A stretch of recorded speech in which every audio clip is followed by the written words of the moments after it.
Good morning, everyone. Thank you for joining me for the webinar, How to Get Permission and Avoid Being Spam. My name is Jill, and I'm the Training and Education Manager here at Vertical Response. Just a couple of things before I get started with the webinar. This webinar will be about 20 to 25 minutes long, and then at the end, we will do Q&A.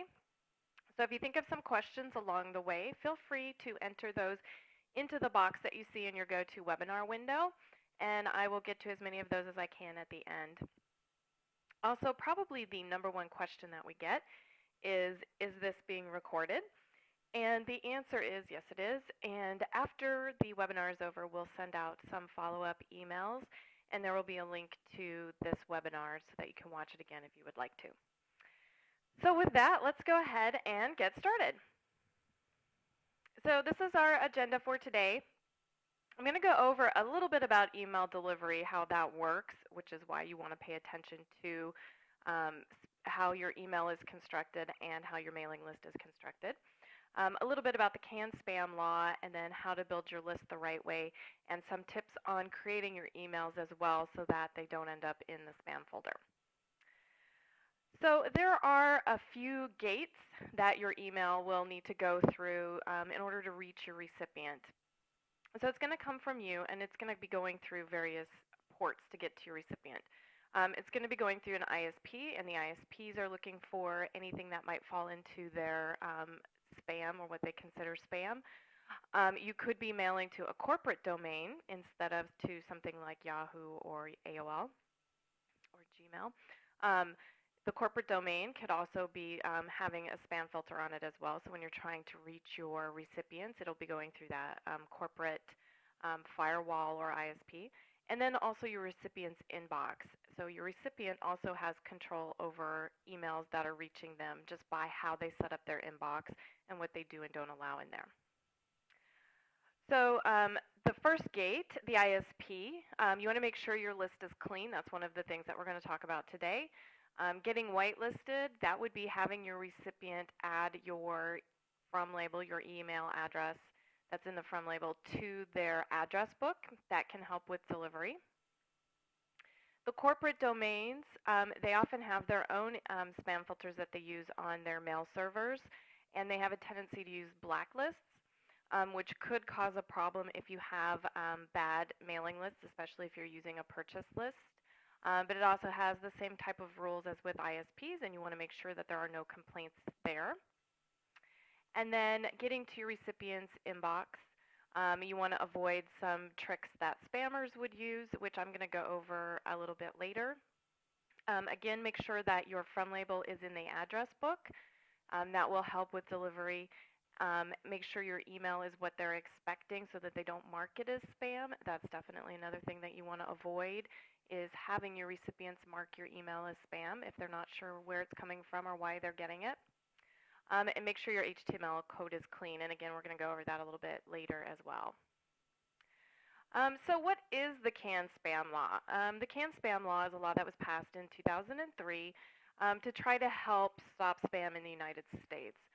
This is a law for the U.S. This isn't something that's worldwide, although most countries have some type of anti-spamming law at this point and have different rules that need to be followed, but they're all pretty similar. So some of the things that you need to keep in mind for CAN-SPAM: you can't use false header information, which would be really something that a spammer would be using. The domain name has to match the IP address of the sender. So when you're mailing through Vertical Response, we take care of these things for you. The domain is our domain, and it matches up to our IP addresses. The from label needs to be who is sending the email. So the recipient needs to recognize the company. It's usually a company. And again, at Vertical Response, we usually recommend that you use your company name, and we check your emails before you send them out to make sure everything looks good and that your emails are in compliance with the CAN-SPAM law. You also need to make sure that your subject lines are relevant to the content of your email. You can't have a deceptive subject line. One of my favorite examples, if you've been to any of my other webinars, somebody probably about 2 years ago was trying to send out an email, and the subject line said free sushi. Great subject line. If the email had anything to do with sushi, free or otherwise, but it didn't. It had something to do with working out. So that person was trying to trick their recipients into opening the email thinking they were going to get something, free meal of some kind. And in reality, it had nothing to do with that. So we didn't allow that email to go out through our system because they were going against the canned spam law. So you just want to make sure that your subject lines pertain in some way to the content of your email. It also keeps your recipients interested in what you're sending because you want to make sure that they keep reading your emails. In addition to those, the canned spam law also requires that you have an unsubscribe mechanism in your email. The law says that anyone who unsubscribes has to be removed within 10 days, and the opt-out method must be active for 30 days. Again, Vertical Response takes care of this for you. We have our unsubscribe link at the bottom of every email that you send out. And we mark the address as unsubscribe in your account within usually an hour or two of them clicking on the link. So we're well within compliance with the law. And there also has to be a return postal address. Again, unsubscribe and postal address are in the footer of the email that's on every campaign that's sent out through Vertical Response. So we are helping you be in compliance with the canned spam law. In addition to that, Vertical Response has its own policies to ensure that people are not sending out spam through our system, because we are certainly trying to fight spam just as much as anyone else is. So in our system, we only allow people to send to addresses who have specifically signed up with the company to receive emails. We don't allow any type of purchased, rented, harvested, or any other type of third-party mailing list to be used in our system. That goes against our policy. And if we find that people have been using those, then they are no longer allowed to use our system. So let's talk a little bit about creating a good mailing list that will help with your deliverability, to help keep you within Vertical Response policies and the canned spam laws. So some of the things that you want to keep in mind: your list should be opted in. And as I said, Vertical Response's policy is that it must be opted in before you mail through our system. And most email marketing companies like us have the same type of policy. Everyone is trying to,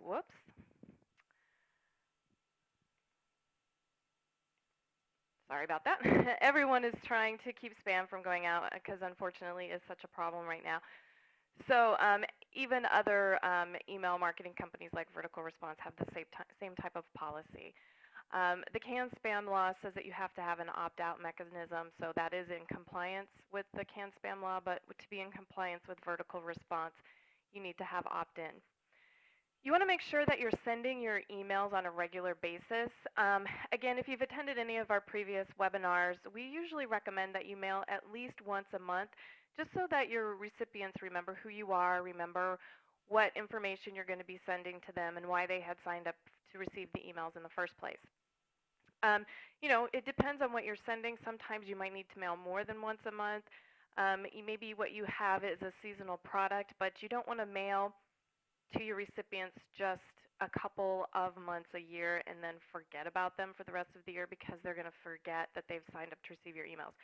So you want to try to stay fresh in their mind. When they need your service or product, if you're sending to them on a regular basis, they're going to be able to come to you and get what they want. Make sure your emails are branded in a way that your recipients recognize who's sending it. So again, make sure your from label is your company name so that they know who's sending the email to them. Then also make sure that your email campaign is branded so that they would recognize it once they open it. Keep your list clean. Again, I'm going to talk in just a minute about building a good clean list.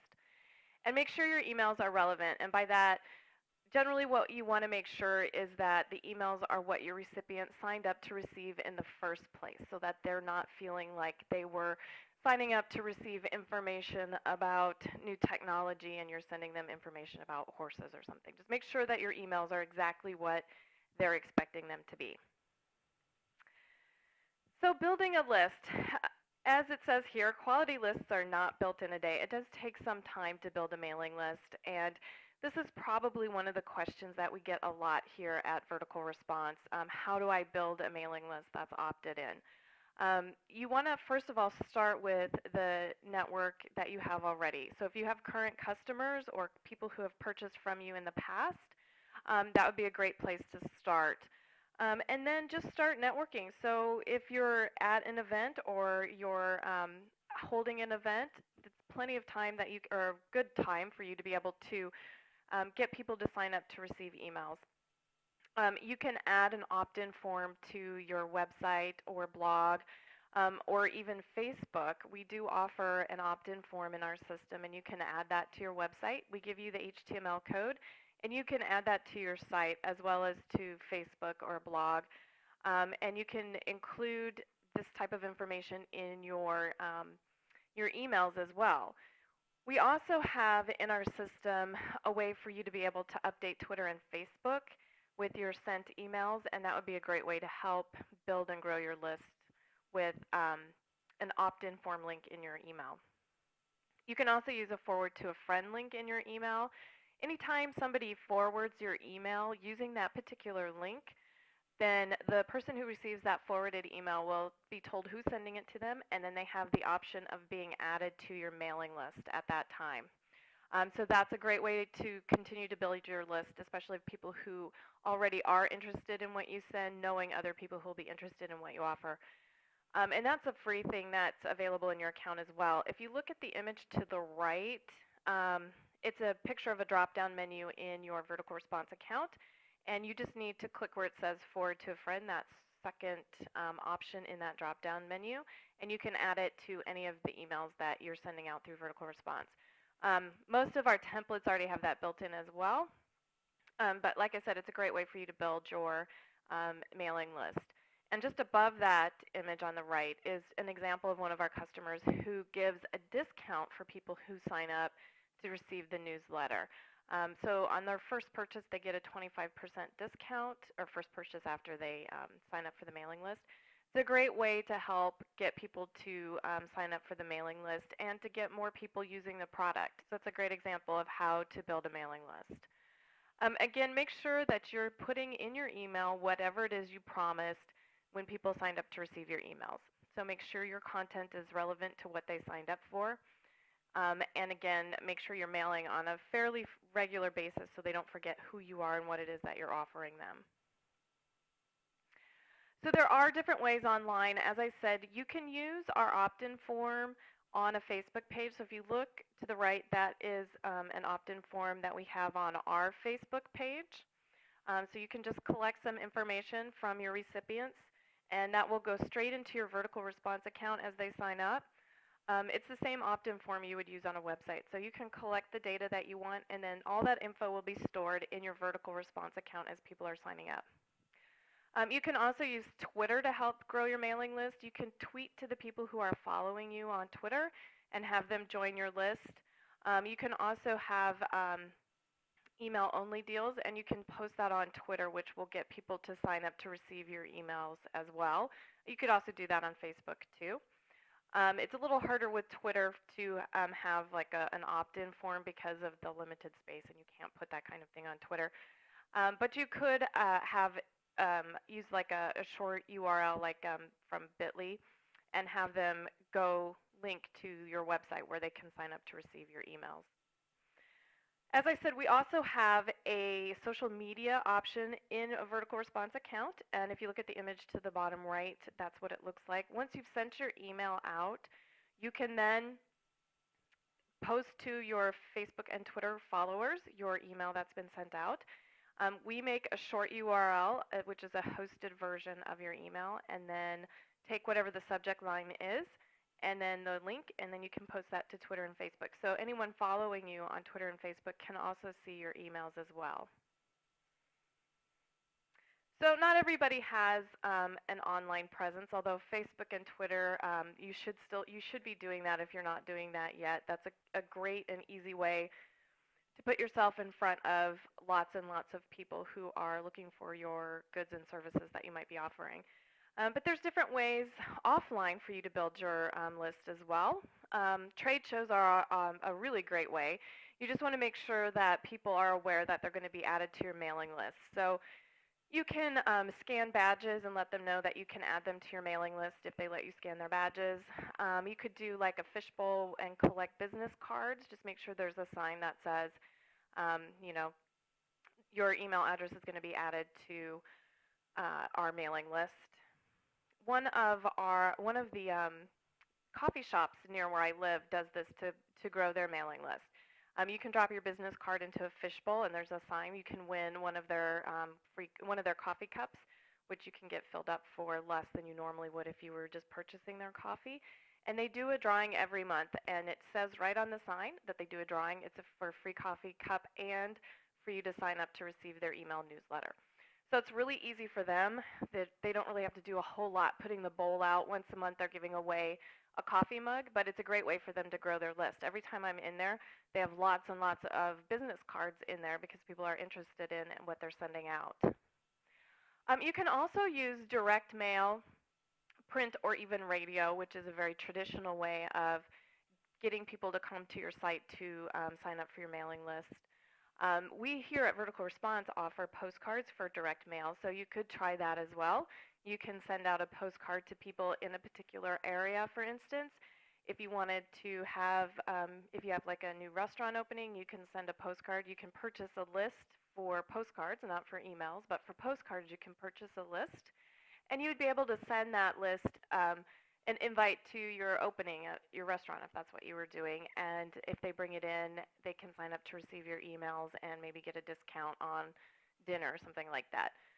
That's one of the things that we've seen people do through Vertical Response. It's a nice way for you to be able to find people in a particular demographic or area or interest to get them to your website. You could also, if you have a store, you can have like a guest book that people can sign up at. That's a pretty common way to do it, and it's a very easy thing to do. Just have it sitting out by your register, and people can sign up there. As I said, the fishbowl works really well at the coffee shop that I go to. There's also, if you have like a POS system, you can get an email address when people come in to your store. Also, if people are calling you via the phone or even if they're contacting you through email, it's another way that you can ask if they want to be added to your mailing list. So these are some things. So once your mailing list is opted in and clean, that isn't going to be a problem for you to be able to deliver through all the ISPs and filters that are out there. When you're creating your email, there are some things that you want to keep in mind, especially if you're creating an email using your own HTML or if somebody internally is creating it. One of the things that you really want to watch out for is what you're putting in your subject line. And the subject line in general is a really important part of your email. You want to make sure that you're not doing something that spammers would do. So for instance, the word free broken up with asterisks or all in capital letters can be a problem because that's a trick that spammers do to try to get around spam filters. So all the examples I have of the word free up there, 2 of them are bad. The first one's okay. Free all by itself isn't going to be a problem with getting your email into an inbox. But if you start doing some other things in the email, that can contribute to getting it filtered into a spam folder. Don't use too much punctuation. As you can see in my example there, I have a lot of exclamation points. So you want to make sure that you use punctuation as you would normally. You don't want to go overboard. And again, no excessive capitalization. Again, it's another thing that spammers do. But also in the online world, capitalization is yelling. So you don't want to be yelling at your recipients.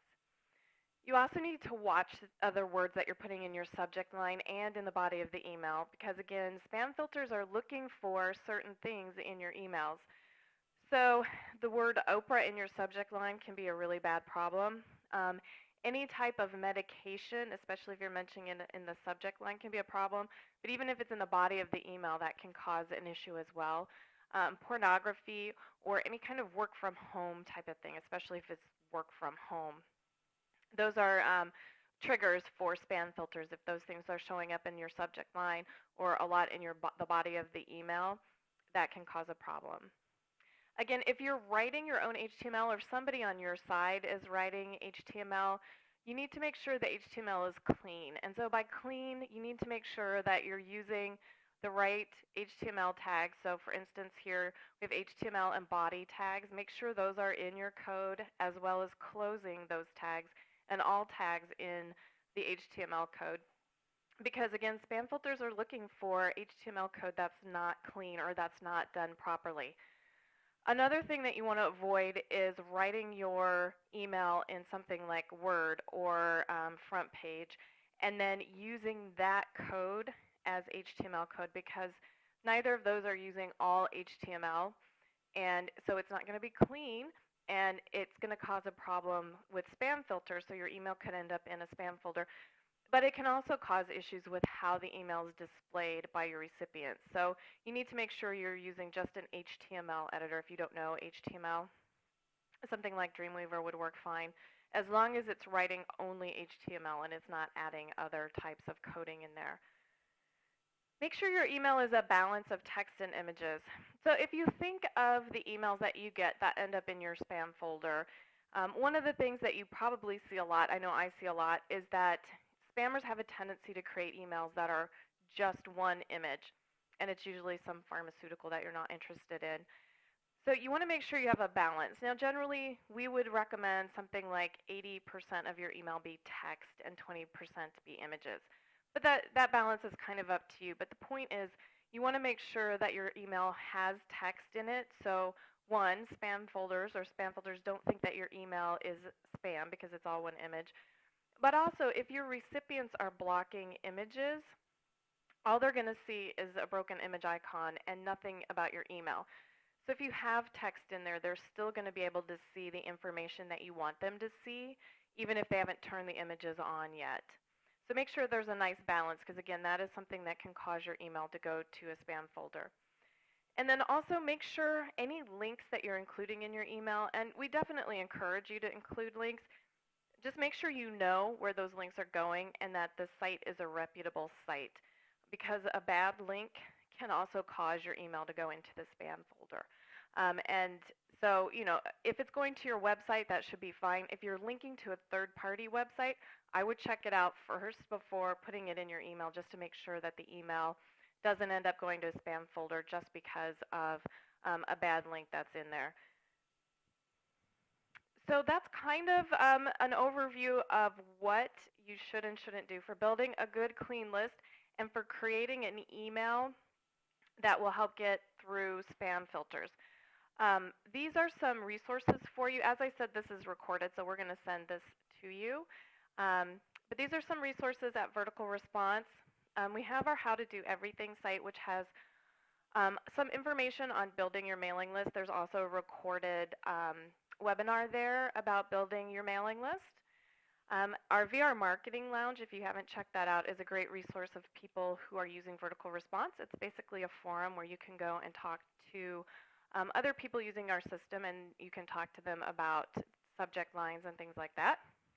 And our blog, this particular link is our list building link on the blog.verticalresponse.com.